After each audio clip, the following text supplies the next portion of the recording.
السلام علیکم سامعین، شرمگاہ میں نفس ڈالنے کا صحیح طریقہ۔ شرمگاہ میں عضوی تناسل یعنی نفس ڈالنے کا عمل میاں بیوی کے درمیان ازدواجی تعلق یعنی جماع کہلاتا ہے، جو ایک فطری، جائز اور بابرکت عمل ہے، بشرطے کہ وہ شریعت رضامندی اور باہمی محبت کے ساتھ ہو۔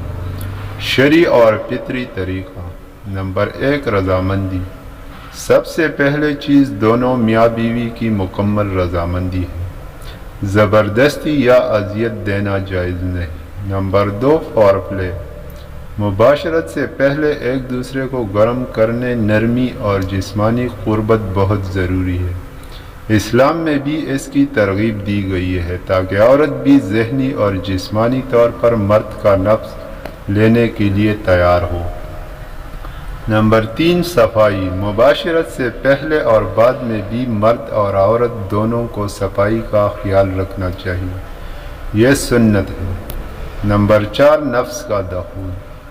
مرد نفس کو شرمگاہ میں داخل کرتے وقت جلد بازی نہ کرے، بلکہ نرمی اور احتیاط سے تھوڑا تھوڑا اندر کرے تاکہ بیوی کو تکلیف نہ ہو۔ اگر بیوی پہلی بار مباشرت کر رہی ہو یا تکلیف محسوس ہو تو اور بھی آہستہ اور نرمی سے نفس داخل کرے۔ نمبر 5، چکناہٹ۔ اگر بیوی کی شرمگاہ میں قدرتی چکناہٹ کم ہو تو ہلکا تھوک یا تیل استعمال کیا جا سکتا ہے تاکہ نفس کا دخول شرمگاہ میں آسانی سے ہو۔ نمبر 6، صرف اگلا راستہ یعنی فرج استعمال ہے۔ اسلام میں پیچھے کے راستے یعنی دبر میں جمع کرنا سختی سے منع ہے، یہ حرام اور گناہ کبیرہ میں آتا ہے۔